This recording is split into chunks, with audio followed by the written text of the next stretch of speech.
1800 hours Pakistan Standard Time. Assalamu alaikum. This is Radio Pakistan.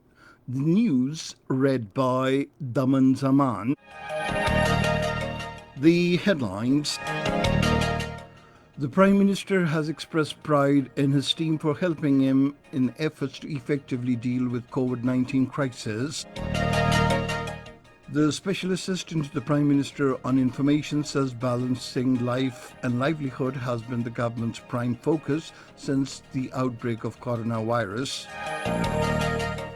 Pakistan International Airlines' 7th special flight from the United States with stranded Pakistanis will arrive at Lahore Airport this evening. In occupied Kashmir, people are living without all basic human rights as they face a curfew-like situation from the past around 11 months. The Amnesty International has severely criticized the Indian occupation forces for killing of an innocent child during coordinated search operation in occupied Kashmir. The Pakistan cricket team has left for England for a Test and T20 series. And now the news in detail. Prime Minister Imran Khan says his team was amongst the first to enforce smart lockdown.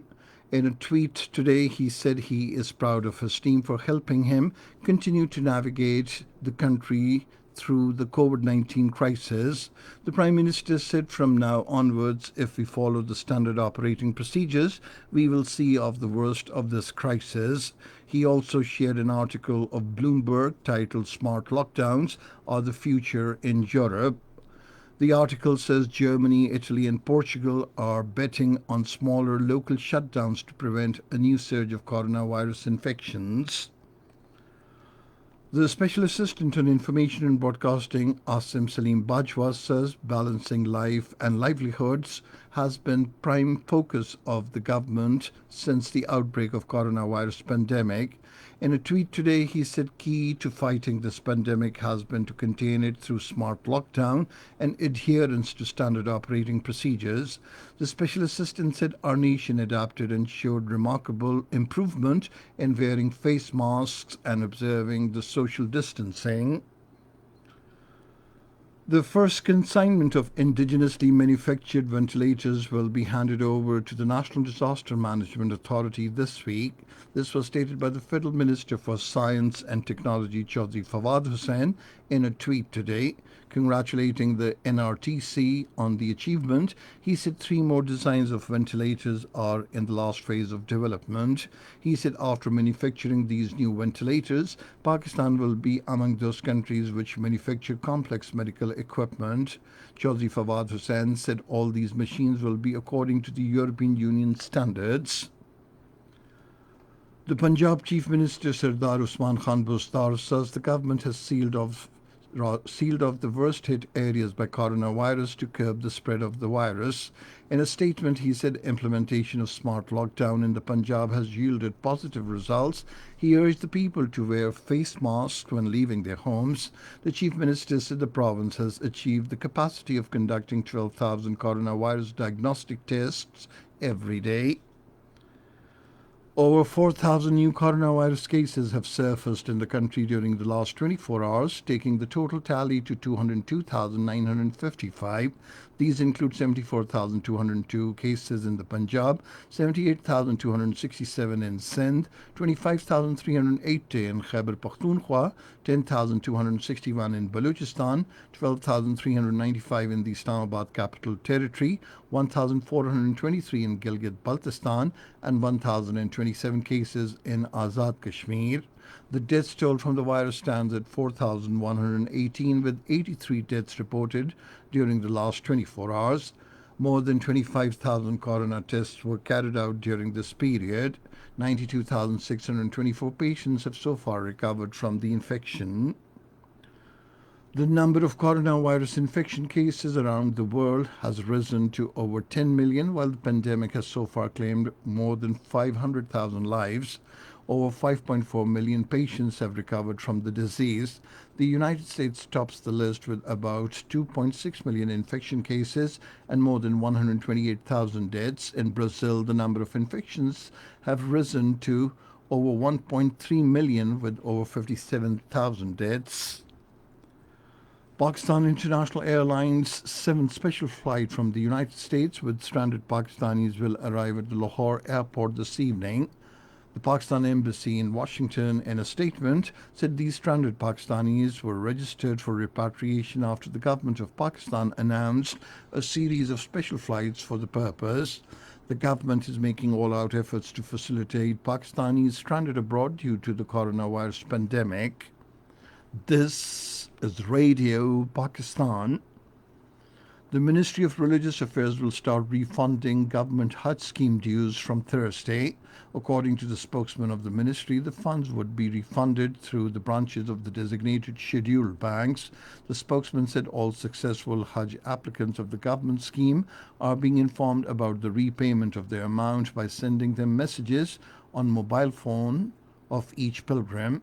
The ministry has decided to refund government Hajj scheme dues following the Saudi government's decision to exclude pilgrims outside the kingdom from performing Hajj this year due to coronavirus pandemic. In occupied Kashmir, people are living without all the basic human rights as they face a curfew-like situation from the past around 11 months, according to a report released by the research section of the Kashmir Media Service today.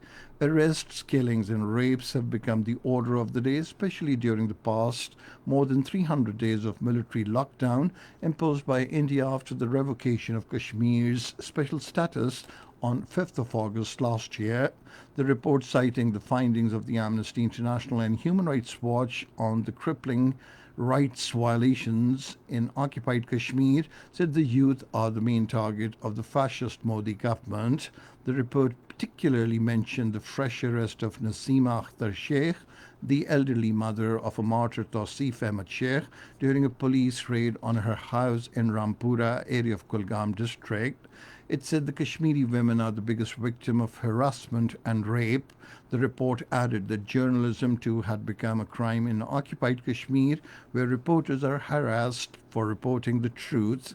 Meanwhile, all parties Hurriyat Conference leader Muhammad Shafi Lon and the chairman Panjil Civil Society Amir Muhammad Shamsi in the statements strongly condemned the introduction of controversial laws by India aimed at changing the demography of the disputed territory. Moreover, the Indian police filed a charge sheet against more than a dozen people, including Kishtwar-based prominent freedom leader Jahangir Saruri, for their pro-freedom activities in a Tada court in Jammu. Meanwhile, the Amnesty International has severely criticized the Indian occupation forces for unlawful killing of a child during a coordinated search operation in Islamabad, Anantnag district of occupied Kashmir. Reacting sharply to the killing of a minor boy, the Amnesty International said the brutal murder shows utter contempt for human life and the fundamental principles of humanity. Avinash Kumar, the executive director, Amnesty International India, in a statement in New Delhi, said the authorities must investigate this incident and bring the perpetrators to justice. The statement further said killing of civilians is in violation of Article 3 of the four Geneva Conventions of 1949. The Pakistan cricket team has left for England today for a Test and a T20 series. Pakistan will play 3 Test matches and 3 T20 against the English team. The Pakistan squad will remain in quarantine for 14 days in England. And finally, the weather. Hot and humid weather is expected in most parts of the country during the next 24 hours. However, rain and thunderstorm is expected in Khyber Pakhtunkhwa, upper and central Punjab, northeastern Balochistan, Gilgit-Baltistan, Kashmir and Islamabad. To end the news, here once again are some of the headlines.